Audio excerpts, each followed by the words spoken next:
kaibigan, ito na.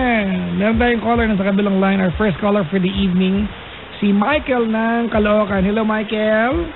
Hello po, Papa Jack. Good evening po. Good evening, Michael. Hey, how are you doing tonight? Okay naman po, Papa Jack. Really? English tayo, Brad, English. Are you fine tonight? I'm fine, Papa Jack. Naman gusto ko. Game ka, Brad. Gusto ko yan, game. Really? So, how old are you? 25 years old po. 25 years old. What do you do in life? I mean, are you working? Are you going to school? Working in industrial company. Industrial company? What is the job? Office staff po. Office staff? Like, are you the stapler or a puncher or... Patulan mo na, Brad, please. Hello, Papa Jack. Yeah. You're an office staff, right? Yes, Papa Jack. Okay, alright, sige. Tagalog na tayo, Brad. Tagalog na? Okay po. Okay po. Hirapan na rin ako dyan eh. May radyong bukas, brother. Wala po, Papa Jack. Wala na. Sige, kwentuhan mo kung anong paglilingkod ko sa'yo. Opo. Papa Jack, kasi yung may ano po ako, may karelasyon po ako. 7 years po kami. Tapos nagkalabuan, nagkaiwalay, tapos nakakilala po ng nagbigay ng kahulugan sa buhay mo. Teka lang ano ba, niloko mo ba yung karelasyon mo? Niloko mo? Hindi naman po, parang ano na eh. Pero kayo paano nagkaroon ka ng iba? Ay, hindi na po. Ay, nakipag-break ka na? Opo. Ha? Opo, break na po kami. Ganon? Opo. Tapos, gaano katagal yung pagitan bago ka nagkaroon ng iba? Ano po, mga 5 months po. Matagal. Halos kalahating taon na. Opo. Ngayon, kayo pa rin ba ng bago mo? Opo. Asawa ko na po siya ngayon. Hindi naman pala, bro. Di ba't pinag-uusapan natin yung ex mo? Yung asawa mo na pala to, Chong. Hindi, kasi po, Papa Jack, tumawag po siya dyan nung November 1. Oh, November 1? Opo. Nung November 1 tumawag siya? Madaling araw na po eh. Talaga? Ano sabi niya sa akin? Ayun po, ginownload niya, tapos piniplayback yung ano. Ano pinag-usapan namin? Kasalanan ka ba sa kanya? Opo, Papa Jack. Yun. Ha? Anong kasalanan niya? Anong kasalanan mo? Kasi naipagdita po ako sa ex ko. Bago ka ha? Ulo ka ha? Ba't ka nakipagkita sa ex mo? Nagkamustahan lang po kami. November 1 ba siya tumawag? Opo, November 1 po. Hanapin ko lang yung record niya. November 1? Opo. Ano po siya eh? Fourth caller po yata. Last caller rin siya. Talaga? Oo, kasi piniplay niya ng piniplay. Kada uwi ako galing trabaho, piniplay niya. Ano siya? Si Chris. Parang tawa kasi may kakampi siya. Si Chris? Opo. Si Chris yan. Opo. Patay ka. Ngayon, ba't ka ba nakapagkita sa ex mo? Parang ano po, yung kamustahan lang po, nagkita lang para wala, parang kamusta pagkatapos ng ganun. Kunyari naniniwala ako sa'yo. Po. Pero alam nagtaksil ka. Opo, kasi po tinago ko po sa kanya na may nagkaka-chat kami. Brad, alam mo maniniwala ba ako sa'yo na nagkita lang kayo kasi magkaibigan kayo? Hindi ako naniniwala. Meron mali siya yan, Chong. Pero, ganun pa man, nahuli ka na, umaming ka ba, nagsorry ka ba? Opo, kaso parang may nahanap pa rin siya na well, na gagawin ko para... trabahuin mo yan, Brad. Trabahuin mo yan. Wala nang point eh. Nagawa ka ng kalokohan, di ba? Nahuli ka, umaming ka, nagsorry ka, hindi naman automatic papatawarin ka, di ba? Oo nga po. Oo, di ba? I mean, Chong, i-qualify natin yung yung sama ng loob niya. Mabigat yung ginawa mo. Oo. Kasi kung ang kasalanan mo sa kanya, na-late ka lang ng pag-uwi, di ba? At uminom ka sa bahay ng barkada mo nang walang paalam, at hanggang ngayon, bad trip pa rin siya, baka wala na sa lugar yung asawa mo. Pero hindi yan ang ginawa mo. Ang ginawa mo dito, Chong, nakipagkita ka sa ex mo. Kahit sa angulo mo tignan, Brad, baka siya ang gumawa niyan, baka magpatikal-kal ka sa harap niyan. Oo nga po, Papa Jack. Maling-mali yung ginawa mo, di ba? Opo.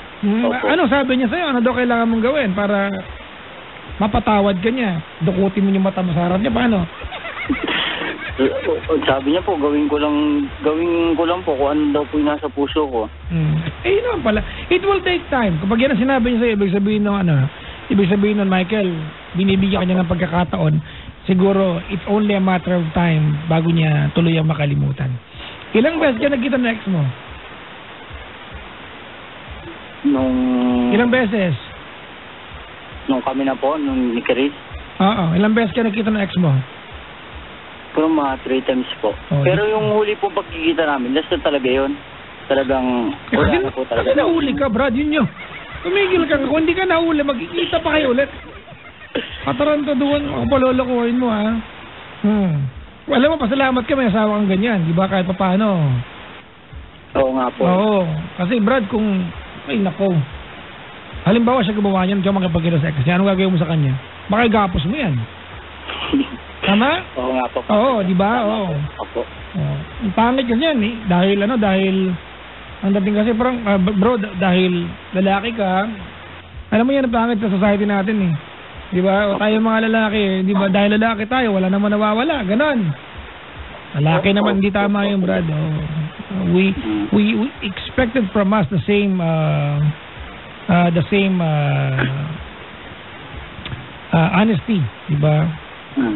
And loyalty from na inaasahan din sa kanila. Opo, Papa Jack. Well, now, ang kailangan mo na lang gawin ngayon ay humingi ng tawad na maayos. Yung kapani-paniwala, Brad, ha? Yung kapani-paniwala. Kasi Papa Jack, parang hindi pa rin siya maniniwala eh, kahit ano. Chong, matagal yan. If it will take 5 years, trabahuin mo. Ikaw itong may ginawa eh. Oo nga po. Sira pala ulo mo eh. Naniya ko ba naniniwala ba sa nag-uusap na kayo ng ex mo? Di ba? Nang babae ka, Brad. Pero simple yan, Chong. Pero pinagsisisihan ko na po, Papa Jack. Bakit? Nalagsisi ka, kailangan mo. Agad-agad nakalimutan na niya. Tao yan, asawa mo ah. Ano palagay mo dyan? Agad-agad makakalimutan niya ng babae ka? Hayop ka? Ha? Pinapahiya mo tayong mga lalaki, Brad. Pagkita sa ex, tapos hindi ka mapatawad kagad, nagre-reklamo ka, panguyain kita ng cellphone eh.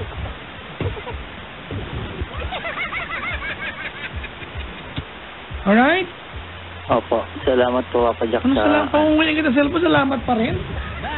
Pakabait mo. Hindi, Brad, yun lang. Alam mo, be thankful na ganyan yung asawa mo. Nahuli ka niya ng babae, nakipagkita ka sa ex mo. Alam mo, Brad, yung ex mo, di ba yung ex mo na 7 taon naging kayo? Opo. Alright. Hindi man sabihin sa'yo ng asawa mo, issue sa kanya yan. Hindi. Ang babae, mga kaibigan, nang walang dahilan insecure yung mga yan. Nang walang, real talk na lang tayo ah.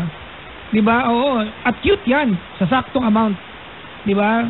Palagay mo pag napag-uusapan yun, bago niya nalaman to, pag napag-uusapan ninyo yung ex mo na 7 taon, anong palagay mo? Hindi nagtataas na kilay yan? Malamang buisit yan, di ba? Malamang pa kaya niya nakikipagkita ka. Di ba? Tapos ngayon, nahuli ka November 1, Brad. Gusto mo ngayon, ano ba ngayon? November 8, gusto mo, napatawad ka na? Dahil birthday ng tatay ko, gano'n? Wala pala ulam mo eh. Uy, happy birthday pa. Pala sa papa mo, Papa Jack. Dalawin mo tong collar ko, nang magtino. Loko, wala ng tatay ko. Yung tatay ko, original na ninja. Hokage din ba yan, Papa Jack? Ha? Hokage rin. Loko ka. Sa langit na nga, ginaganyo pa tatay ko. Yung libro pinamina ko eh. Love ko yung tatay ko. Bahala ka. Hello, Papa Jack. Oo, ano yun? Pero nagkausap na kami na nangangako ako sa kanya na ano na talaga. Wala na talaga. Sorry ako, ganun. Nakakonsensya kasi parang wala na sa kanya pero... Ano ba yung kanta niya? Ano ba kanta ni si Beyonce ba yun? Yung ano yung sabi niya, you're only sorry you got caught. O, diba? Oh, you're only sorry because you got caught. Ariana. Oh, si ate pala, Rihanna pala yun. Ang tanong dyan, kung hindi ka ba nahuli ngayon, nagsisisi ka ba? Oh. Hindi. Oh. Papadyak kasi parang doon sa ginawa niya na pagkumpronta sa akin, parang okay lang ganun, saan ka galing, ganun. Alam niya na pala, hindi niya sa akin sinasabi. Una pa sa yung sinabi, papadyak eh. Mali yung Brad. Ay, ikaw pala yung galit na galit ako doon, no? Oo, naging green ka nga eh. Ha? Naging green ka. Loko, mag-ingat ka ngayon. Baka maalala ko yung galit ko. Maging din ako, kainin kita ngayon. Pero Brad, etong pagtawag mo sa akin, dito sa bold move ito. Kasi alam mo mapapahiya ka eh. Ba't tumawag ka pa rin? Siguro, wala mo ko kinalaman sa love story ninyo, but I guess you want to air your side and let everyone know na may katwiran ka. But to let everyone, especially your wife, that you regret what you've done, naniniwala ako sa'yo. But it doesn't matter kahit maniwala ako sa'yo. Bakit ako ba yung kasama mo? Kailangan siya maniwala sa'yo, hindi ako. Pero bawi mo lang, Brad. Alam mo naman siyang babae, di ba? Napatawad ka na niyan. Masama pa lang loob niya. Dilambingin mo. Di ba? Alam mo yung kiliti niyan, Chong. Kasama mo yan eh.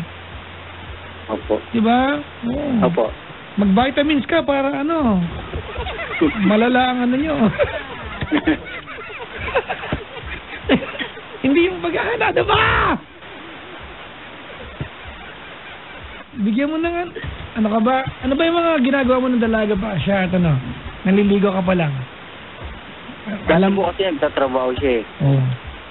Tapos sinusundo ko siya, gano'n. Hindi mo na pwedeng gawin yun kasi nasa bahay lang siya. Ano yung mga ginagawa mo natin? Ano ba yung pag nagagalit siya o nagtatampo? Ano ba yung tsokolate ba? Bulaklak ba? Masahe ba? Di ba? Hindi naman kasi siya nagagalit eh nung nanliligaw pa lang ako eh. Brad, ano bang inaasahan mo? Nahuli ka ng babae, hindi magagalit yan? Loko pag ako sa mo, ginantihan na kita. Malamang kinuha ko ng toothbrush, pinanglinis ko ng toilet bowl. Magantihan kita na maayos, ulo ka ba? Pasalamat ka talaga dahil mabait siyang asawa mo. Naalala ko na nung nakaraang November 1, mas ako pa yung galit kaysa sa kanya. Tama? Opo. Sobrang bait niya po talaga eh. Huwag mo samantalayin yung kabaitan niya, Brad. Oo, yun nga po. Inaano ko kasi baka po magulat ako na lang po mag-isa. Pag nawala yan sa'yo, Brad, malamang iiyakan mo yan. Opo. Alam mo naman tayo, di ba? Ang tao ganyan. We only realize the value of something or someone when it's no longer within our possession and at our disposal. Pag wala na, mga kaibigan, wala na. Sometimes we value something or someone pagbago sa buhay natin. Pag tumagal, wala na. Diba?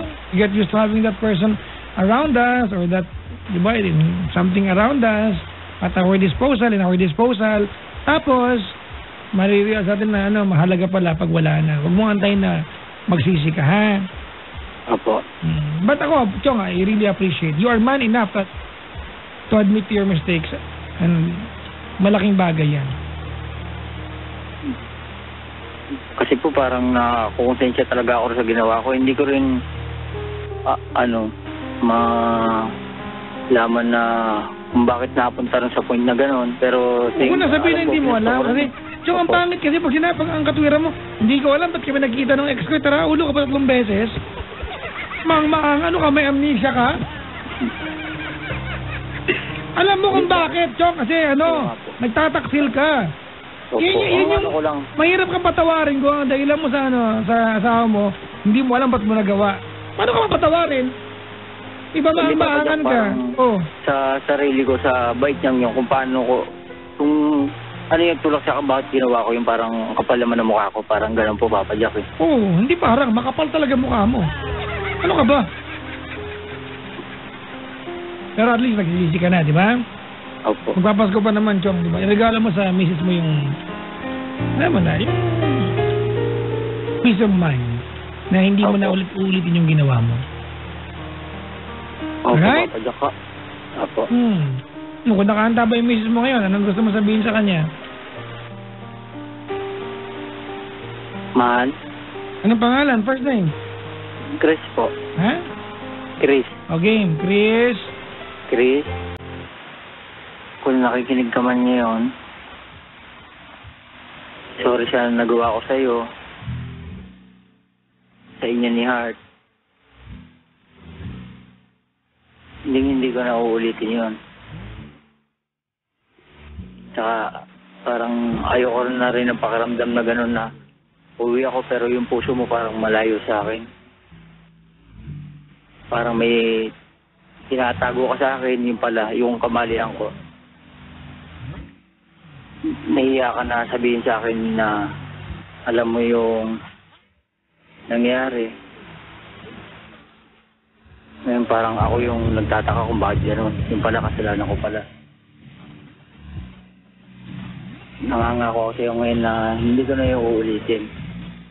Sa yung dalawa na lang, Heart, ang babae sa buhay ko.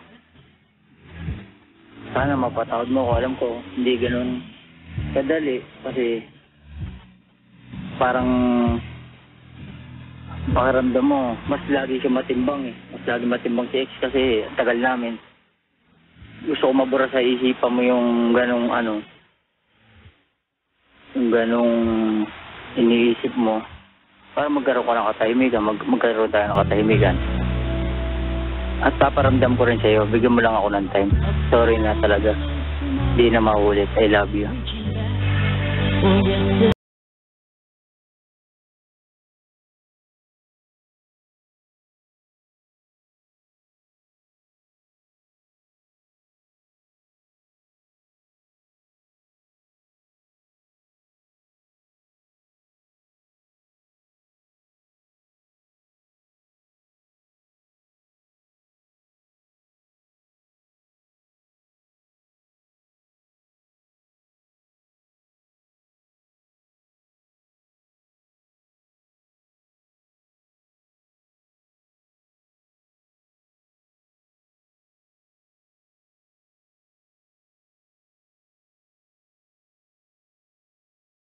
Lang hawa ka mo tapos hindi mo pala to. Gusto ko na paramdam sa'yo na totoo lahat ng yun. Lahat ng sinabi ko roon, lahat nung kahit sinabi mo na magsulat ako para hindi ko makalimutan, hindi ako nagsulat kasi gusto ko manggagaling sa puso ko yung sasabihin ko. Kaya ayun.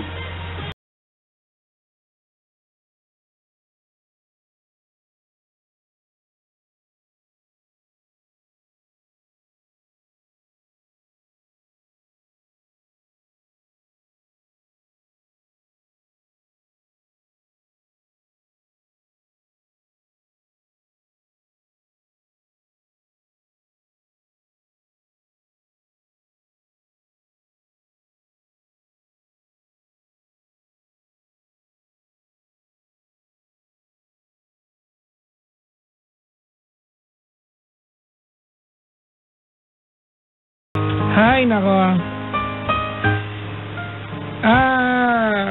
Hindi ko alam kung tama itong sabihin kasi pero buti na lang talaga nagkamali ka, di ba? I'm not saying tamang ginawa ang pagkakamali pero buti na nagkamali ka at napatawad ka at may na-realize ka. Sometimes mga kaibigan, the more important things in life, di ba, are realized through mistakes. Totoo yan mga kaibigan, that's very very true. There are people in our lives mga kaibigan, we only value them when there's a risk for us to lose them forever. We only value someone when there's a real threat that that person will fall into somebody else's hands. And then, we start giving importance. Nag-gets mo yung English ko, bro? Nag-gets mo? Maganda yung English ko. Nag-gets mo? Opo, Papa. Huwag mo nang patagalog. Hirap na hirap ako memorize siya kanina. Habang nag-iilamos ako, minimemorize ko. Alright? So parang awa mo na, Chong, nagpakako ka dito, kanina, di ba sabi mo, na nagpakasal kayo, anong tawag doon, yung wedding vows niyo, di ba, hindi ka nagsulat, galing sa puso. I'd like to believe, mahal mo yung misis mo, nagkamali ka, napatawad ka, don't do the same and commit the same mistakes again. Kasi, magawa mo yan once, nahuli ka once, nagawa mo, baka nagkamali ka lang, di ba? Nagawa mo twice, sira ulo ka na. Pag 3 beses mo nagawa, baka ninja ka talaga, Chong. Pag nagkaroon ng batas sa anti-ninja law, ikaw na makukulong, loko ka. Anti-Hokage law, baka magkaroon yan. Di ba? Oo. Ang parusa, putol Mongol. Sumaya, Brad. Ayaw po, Papa Jack. Ay, patay ka diha. At alam mo kung sino magpapato ng parusa? Sino po? Yung mga niloko din. Para ma-enjoy nila, di ba? Sila mismo yung kakayas niyan. Loko ka. Huwag mong antayin na mangyari sa yan. Ay, loko, ibibidyo ko yan. Itag kita. Alright? Opo. Salamat sa pagtawag, Brad. Okay? Salamat din po, Papa Jack. Thank Okay, you. sige. Ay, naka. Salamat sa pagtawag.